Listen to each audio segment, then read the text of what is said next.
ரூபாய்க்கு யாராவது smart phone launch பண்ண முடியுமா அப்படின்ற கேள்வியோடு இருக்கும்போது ஏஐ பல்ஸ் 2 இப்போ லான்ச் ஆயிருக்கு. இந்த ஃபோன் எப்படி இருக்குன்றதா இந்த வீடியோவில் பார்க்க போகிறோம்.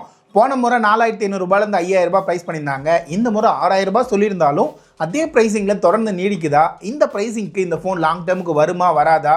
இந்த மாதிரி பல கேள்வியை தெரிஞ்சுக்க மறக்காம சப்ஸ்கிரைப் பண்ணிட்டு வீடியோவை ஃபுல்லா பார்த்து முடிச்சிருங்க. ஃபர்ஸ்ட் அன்பாக்சிங்ல இருந்து ஸ்டார்ட் பண்ணுவோம். பாக்ஸ் ஓபன் பண்ணது உங்களுக்கு பிராண்ட் நியூவான ஏஐ பல்ஸ் 2 கிடைச்சிரும். இது மட்டும் இல்லாம சில பேப்பர் ஒர்க்ஸோட சேர்த்து சிம் ரிமூவ் பண்றதுக்கான பின்னு, பேசிக்கான பேக் கவரோட சேர்த்து 10 வாட்கான சார்ஜிங் அடாப்டர் உள்ள கொடுத்துருக்காங்க. இது ரொம்ப பேசிக்கான சார்ஜரா இருக்கு. ஃபினிஷிங் அந்த அளவுக்கு சிறப்பா இல்ல. அது மட்டும் இல்லாம ஒரு type A to type C கேபிளும் கிடைச்சிரும். இதோட லென்த் பார்க்கிறதுக்கு கொஞ்சம் கம்மியா இருக்கிற மாதிரி தான் இருக்கு. இதை இப்போ ஓரமா வச்சுட்டு இதோட டிஸ்பிளேவை பத்தி இப்போ பேசுவோம். போன டைம் கம்பேர் பண்ணும்போது இந்த முறை என்ன மாறி இருக்குன்னா, உங்களுக்கு 120 Hz refresh rate கிடைக்கும். அதுக்காக ஸ்மூத்தான எக்ஸ்பீரியன்ஸ்லாம் எதிர்பார்க்காதீங்க. இன்னுமே அது பேசிக்கா தான் இருக்கிற மாதிரி இருக்கு. இதுல உங்களுக்கு 6.75 இன்ச்ல HD டிஸ்பிளே தான் கொடுத்திருக்காங்க. இதுல உங்களுக்கு டச் ரெஸ்பான்ஸ் டீசென்ட்டா கொடுத்திருக்காங்க. பிரைட்னஸ் லெவல்லையும் பெரிய அளவுக்கான வேறுபாடுலாம் இல்ல. இன்டோர்ல ஓரளவுக்கு பிரைட்டா இருக்க மாதிரி இருக்கு. ஆனா அவுட்டோர்ல கொஞ்சம் தடுமாற தான் செய்யுது. இதே இதோட வீடியோ சைடு வரும்போது இங்க உங்களுக்கு மேக்ஸிமம் 1080p ரெசல்யூஷன்ல வீடியோஸ் எல்லாம் பார்த்துக்க முடியும். பெரிய அளவுக்கான டிஸ்பிளே எக்ஸ்பீரியன்ஸ்லாம் எதிர்பார்க்காதீங்க. இது மட்டும் இல்லாமல் இதோட ரைட் சைடு வரும்போது இங்கே இருக்கிற பவர் பட்டன் தான் இங்கே உங்களுக்கு ஃபிங்கர் பிரிண்ட் சென்சாராகவும் வேலை செய்யுது. இதோட அக்யூரசி ஓரளவுக்கு டீசெண்டாக கொடுத்துருக்காங்க. இங்கே டாப்பில் உங்களுக்கு ஃபேஸ் அன்லாக்கும் ஓகேஸாக ஒர்க் ஆகிற மாதிரி இருக்குது. இது மட்டும் இல்லாமல் இங்கே பில்டு குவாலிட்டி ஆஸ்பெக்ட்ல பார்க்கும்போது நம்ம டெஸ்ட் பண்ணும்போது 205 கிராம் வரலியமான வெயிட் இருக்குது. பெரிய அளவுக்கான வெயிட் இருக்கிற மாதிரிலாம் ஃபீல் ஆகல. வெயிட் பேலன்ஸ் நல்லாவே பண்ணிருக்க மாதிரி தான் இருக்கு. அது மட்டும் இல்லாமல் இந்த ஃபோனில் உங்களுக்கு IP64 ரேட்டிங் கொடுத்துருக்காங்க. அதனால கொஞ்சம் பார்த்து பாதுகாப்பாக யூஸ் பண்ணிக்கோங்க. அப்புறம் இந்த ஃபோனோட பெர்ஃபார்மன்ஸ் சைடு வரும்போது இங்கே யூனிசாக்கோட T7250 அப்படின்ற ஒரு ப்ராசஸர் யூஸ் பண்ணியிருக்காங்க. லாஸ்ட் டைம் ஏஐ பல்ஸில் பார்த்த அதே T615 தான் ரீபிராண்ட் பண்ணி கொஞ்சம் மாற்றி வச்சிருக்காங்க. பார்க்கறதுக்கு கொஞ்சம் பெருசாக தெரியும்ல, அந்த மாதிரிலாம் ஒன்றும் இல்லை. இது 12 nm ப்ராசஸரு. இதை வச்சு பேசிக்கான டாஸ்க்கு தான் ரன் பண்ண முடியும். Antutu ரன் பண்ணும்போது அரௌண்ட் 3.9 lakhs வரலியமான ஸ்கோர் கிடைக்குது. அது மட்டும் இல்லாமல் 3D மார்க்கோட ஸ்டெபிலிட்டி டெஸ்ட்டில் உங்களுக்கு 96% ஸ்டெபிலிட்டி இருந்தாலும் ஒரே ஒரு ஃப்ரேம் மட்டும்தான் இதில் கிடைக்குது. இதை பார்க்கும்போதே உங்களுக்கு தெரிஞ்சிருக்கும் இது எந்த அளவுக்கு பவர்ஃபுல்லான ப்ராசஸர் அப்படின்றது. தப்பாக நினச்சிக்காதீங்க, பவர்ஃபுல் இல்லாத ப்ராசஸர் அப்படின்றது. அப்புறம் தெர்மல் த்ராட்லிங் சைடு வரும்போதும் உங்களுக்கு ஸ்டெபிலிட்டி ஆஸ்பெக்டில் பிரச்சனை இல்லை. இங்கே கேமிங் சைடு வரும்போது பெரிய அளவுக்கான கேம்லாம் இல்லை. கேண்டி கிரஷ் மாதிரியான கேம்ஸ் விளாட்றதுக்கு ஓகேவாக இருக்கும். அது மட்டும் இல்லாமல் பேசிக்கான காலிங்கு, மெசேஜ், யூடியூப் இந்த மாதிரியான ஆஸ்பெக்டில் இந்த ஃபோனை யூஸ் பண்ணுறீங்கன்னா உங்களுக்கு பெரிய தடுமாற்றம் இருக்காது. கொஞ்சம் தடுமாற்றம் இருக்க செய்யும். அப்புறம் இங்கே உங்களுக்கு ஸ்டோரேஜ் சைடு வரும்போது 4GB 64GB வேரியண்ட்டை பேஸாக கொடுத்துருக்காங்க. ஆனால் eMMC ஸ்டோரேஜ் தான் யூஸ் பண்ணியிருக்காங்க. அதனால் இதோட ரீட் அண்ட் ரைட் ஸ்பீட்லாம் ஸ்லோவாக இருக்கிறது மட்டும் இல்லாமல் ஆப் ஓப்பனிங்லேயும் அது ரிஃப்ளெக்ட் ஆகுது. அப்புறம் நெட்வொர்க் சைடு வரும்போது இந்த ஃபோன் உங்களுக்கு 4G ஸ்மார்ட் ஃபோன் தான்.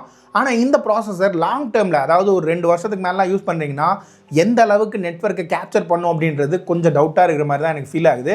அப்புறம் கனெக்டிவிட்டி ஆப்ஷன்ஸை பொறுத்த வரைக்கும் அந்த அளவுக்கு லேட்டஸ்டான ஆப்ஷன்லாம் கொடுக்கல.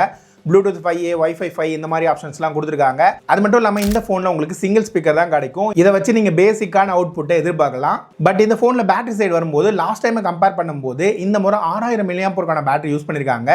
ஏஐ பல்ஸில் உங்களுக்கு 5000 mAh பேட்டரி தான் கிடச்சிச்சு. ஸோ இங்கே பேட்டரி சைஸ் இன்க்ரீஸ் ஆகிறதுனால அதுக்கேற்ற மாதிரி ஸ்க்ரீன் ஆன் டைமும் இன்க்ரீஸ் ஆகிருக்கு. லாஸ்ட் டைமில் நம்மளுக்கு க்ளோஸ் டு 9 ஹவர்ஸ்க்கான பேட்டரி லைஃப் கிடச்சிச்சு. இந்த முறை க்ளோஸ் டு 11 ஹவர்ஸ் வரலியமான SOT உங்களுக்கு கிடைக்குது. ஆனால் இந்த ஃபோனில் பேட்டரி சைடில் கொஞ்சம் தடுமாற்ற இருக்கிற ஏரியானா இதோட சார்ஜிங் தான். பாக்ஸில் 10 வாட்கான சார்ஜர் கொடுத்ததுனால இதை வச்சு சார்ஜ் பண்ணும்போது 3 மணி நேரம் 15 நிமிஷம் வரலியமான டைம் எடுத்துக்குது. 2026 ஸ்டாண்டர்டில் இது ரொம்பவே ஸ்லோவாக இருக்கிற மாதிரி தாங்க இருக்குது. ஒருவேளை நீங்கள் 18 வாட் சார்ஜர் யூஸ் பண்ணுறீங்கன்னா ஒரு 2.25 மணி நேரத்துலேருந்து 2.5 மணி நேரம் வரலியமான சார்ஜிங் ஆகிறத நீங்கள் எதிர்பார்க்கலாம். அதுக்கு நீங்கள் அடாப்டர் வெளியிலேருந்து வாங்குற மாதிரி இருக்கும். இல்லை ஏற்கனவே ஏதாவது ஒரு அடாப்டர் இருந்தால் அதை யூஸ் பண்ணிக்கோங்க. அப்புறம் கேமரா சைடு வரும்போது பின்னாடி உங்களுக்கு 50 MB சென்சார் யூஸ் பண்ணியிருக்காங்க. 15 நேம் போட்டிருக்கிறதுனால பெரிய அளவுக்கான எதிர்பார்ப்புகள்லாம் வச்சுக்காதீங்க. இந்த ப்ரைஸுக்கு ஏற்ற மாதிரி டீசென்ட்டான பிக்சர்ஸ், போர்ட்ரேட் இமேஜஸ் மட்டும்தான் உங்களுக்கு கிடைக்கும். ஃப்ரண்ட் கேமரா சைடு வரும்போது போன முறை 5 MB சென்சார் கொடுத்துருந்தாங்க. இந்த முறை அது 8 MBயாக அப்கிரேட் பண்ணியிருக்காங்க. நேமிங்கில் தான் அப்கிரேட் ஆயிருக்கு. அவுட்புட்டில் பெரிய அளவுக்கான டிஃப்ரென்ஸ்லாம் இல்லை.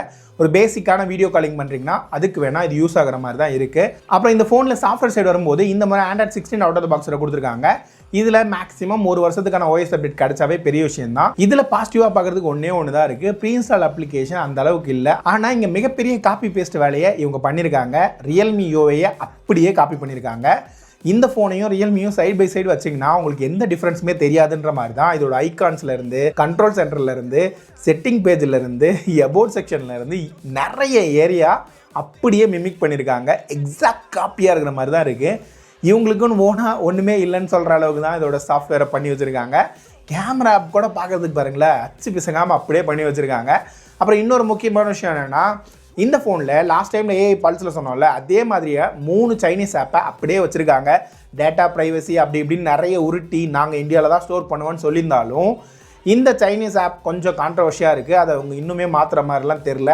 இதை மட்டும் மைண்டில் வச்சுக்கோங்க. ப்ரைஸிங் வைஸ் வரும்போது 4GB 64GB வேரியண்ட்டை ஃபஸ்ட்டு சேலில் 6000 ரூபாய்க்கு கொண்டு வந்திருந்தாங்க. இப்போ உங்களுக்கு 8000 ரூபாய்க்கு கிடைக்கிது. கார்டு ஆஃபர்லாம் சில டைம் வரும்போது 7000 ரூபாய் வரைக்கும் எதிர்பார்க்கலாம்.